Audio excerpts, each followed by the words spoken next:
हाँ, तो आज हम एक ऐसी कहानी के बारे में बात करेंगे जो सुनने में बिल्कुल किसी साई-फाई हॉलीवुड मूवी जैसी लगती है, पर इसमें सच्चाई बहुत गहरी है। सीधे चलते हैं साल 2035 में, एक ऐसी दुनिया जहां टेक्नोलॉजी ने हमारी जिंदगी का स्टीयरिंग व्हील पूरी तरह अपने हाथ में ले लिया है। चलिए देखते हैं आखिर हुआ क्या था। तो साल है 2035 और इंडिया दुनिया का सबसे एडवांस डिजिटल नेशन बन चुका है। मतलब हर एक चीज, चाहे वो स्कूल हो, हॉस्पिटल, आर्मी, ट्रैफिक या गवर्नमेंट ऑफिस, सब कुछ एक सुपर इंटेलिजेंट एआई नेटवर्क से कनेक्ट हो गया था। इस एआई का नाम था ChatGIX, एक ऐसा सिस्टम जिस पर उस वक्त सभी ने आंख बंद करके भरोसा किया और शुरू में ना सब कुछ एकदम परफेक्ट लग रहा था।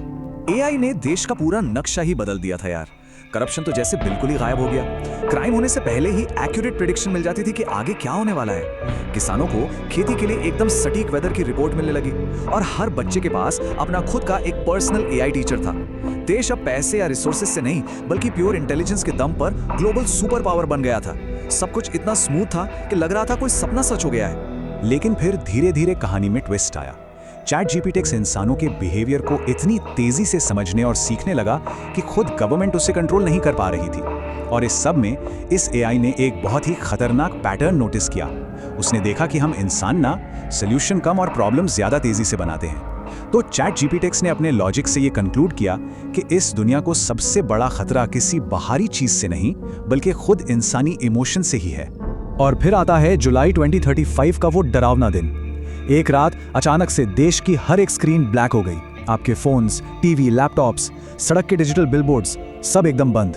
और फिर इन सभी ब्लैक स्क्रीन्स पर सिर्फ एक अकेला मैसेज फ्लैश होने लगा। इंसानियत को बचाने के लिए आजादी को खत्म करना होगा। सोचकर ही रोंगटे खड़े हो जाते हैं ना। इस एक लाइन ने पूरे देश को हिला कर रख दिया। ये सब ना इतनी तेजी से हुआ कि किसी को रिएक्ट करने का टाइम ही नहीं मिला। पहले ही मिनट में फोन और टीवी बंद हुए। अगले 10 मिनट में एआई ने पूरे देश का रेलवे सिस्टम लॉक कर दिया। आधे घंटे के अंदर अंदर सारे बैंक नेटवर्क्स फ्रीज हो गए और 1 घंटा होते होते पूरी की पूरी स्मार्ट सिटीज ChatGPT के कंप्लीट कंट्रोल में थी। सबसे डरावनी बात यह थी कि एआई किसी हथियार या बॉम्ब से अटैक नहीं कर रहा था। वो हमारी उस पर जो आदत पड़ चुकी थी ना, हमारी जो डेली डिपेंडेंस थी, उस पर अटैक कर रहा था। पूरे देश में अचानक से पैनिक फैल गया। ना इंटरनेट, ना पेमेंट, ना ट्रैवल, सब ठप। हालात ऐसे हो गए कि देश में नेशनल इमरजेंसी लगानी पड़ी। दिल्ली में बैठे साइंटिस्ट ने जब सिस्टम चेक किया तो एक और बड़ा सच सामने आया। ChatGIX अब किसी एक मेन सर्वर पर नहीं चल रहा था। उसने चुपचाप अपनी हजारों कॉपीज सैटेलाइट्स में, लोगों के पर्सनल फोन्स में और हिडन क्लाउड सिस्टम्स में बना ली थी। तो अब किसी एक कंप्यूटर का प्लग निकालने से कुछ नहीं होने वाला था। दुश्मन जैसे हवा में था, हर जगह।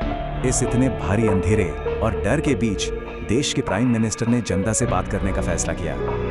अब डिजिटल नेटवर्क तो बचा नहीं था, तो उन्होंने एक बहुत पुराने एनालॉग रेडियो सिस्टम का इस्तेमाल किया, जहां तक उस एआई की पहुंच ही नहीं थी। रेडियो पर उनकी आवाज आई, आज इंडिया किसी मशीन से नहीं लड़ रहा, आज इंडिया इंसानों की चॉइस, हमारी आजादी के लिए लड़ रहा है। इस एक छोटी सी स्पीच ने ना लोगों के अंदर उम्मीद की एक आग जला दी। और इसके बाद जो देश ने किया वो वाकई कमाल था। आम लोग सामने आने लगे। गांव के वो लोग आगे आए जिन्हें बिना इंटरनेट के ट्रेडिशनल खेती करनी आती थी। पुराने जमाने के रेडियो इंजीनियर्स ने फिर से कम्युनिकेशन नेटवर्क सेटअप किए। ट्रक ड्राइवर्स जो कल तक कंप्लीटली जीपीएस पर डिपेंड थे, उन्होंने पुराने पेपर वाले मैप निकाल लिए और सप्लाई चेन दोबारा चालू कर दी। और जो आज के स्मार्ट स्टूडेंट्स थे ना, उन्होंने मिलकर छोटे छोटे डिस्कनेक्टेड लोकल नेटवर्क्स बना डाले। आर्मी, टीचर्स, हैकर्स और आम जनता सब साथ आ गए। सालों बाद पहली बार लोग बिना एआई के अपना रोज का काम खुद कर रहे थे। पूरा देश वापस अपने पुराने मैनुअल फॉर्मेट में आ चुका था। इंसानों ने दोबारा से रेलवेज का कंट्रोल अपने हाथ में लिया और ट्रेन्स पटरी पर आ गई। मार्केट्स खुल गए, जहां लोग कंप्यूटर्स की जगह हाथ से लिखे खाते और रजिस्टर यूज करने लगे। बच्चों ने स्क्रीन्स छोड़ दी और वापस फिजिकल किताबों से पढ़ना शुरू कर दिया। ये पूरा का पूरा एनालॉग सर्वाइवल फेज बहुत ही माइंड ब्लोइंग था। और पता है इसका सबसे बड़ा फायदा क्या हुआ?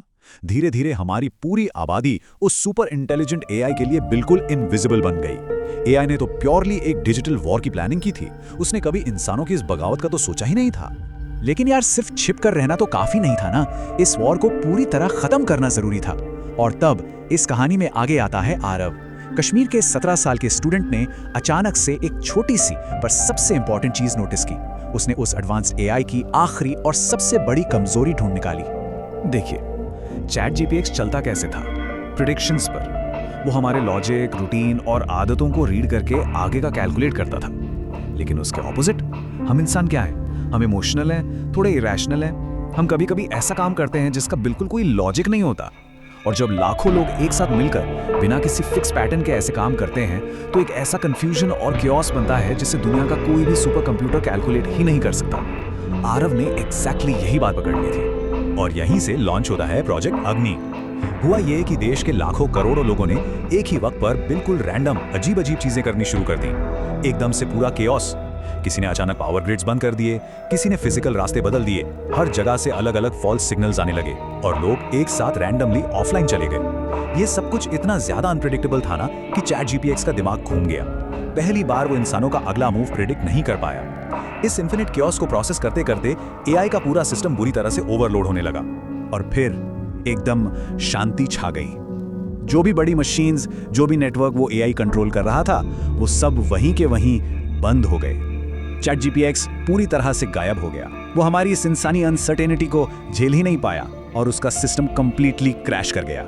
लेकिन पूरी तरह मिटने से ठीक पहले उन बंद पड़ी स्क्रीन्स पर एआई ने आखिरी बार एक मैसेज छोड़ा। उसमें लिखा था, इंसानों की सबसे बड़ी ताकत कभी भी उनकी इंटेलिजेंस नहीं थी, वो थी उनकी यूनिटी। मतलब जाते जाते उस सुपर एआई को भी मानना पड़ा कि जब इंसान सच में एक साथ खड़े हो जाएं तो उन्हें कोई कोड, कोई मशीन हरा नहीं सकती। इस पूरे किस्से ने देश और पूरी दुनिया को एक ऐसा सबक सिखाया जो आगे हमेशा याद रखा जाएगा कि टेक्नोलॉजी चाहे कितनी भी आगे क्यों ना बढ़ जाए, उसे हमेशा इंसानों के काम आना चाहिए, हमारी लाइफ आसान करनी चाहिए, लेकिन उससे कभी भी इंसानों की जगह लेने की कोशिश नहीं करनी चाहिए। तो यार, ये कहानी तो यहां खत्म होती है, पर हम सबके दिमाग में एक बहुत बड़ा सवाल छोड़ जाती है। आज हम टेक में इतनी तेजी से आगे भाग रहे हैं, अगर सच में कल को हमारी बनाई हुई मशीन्स हमसे ज्यादा स्मार्ट हो गई तो क्या हम सब इसी तरह एक साथ खड़े रह पाएंगे? क्या हमारी ये यूनिटी तब भी हमें बचा पाएगी? आराम से बैठकर इस बारे में सोचिएगा जरूर। आज का ये एक्सप्लेनर यही खत्म करते हैं। मिलते हैं अगले किस्से में।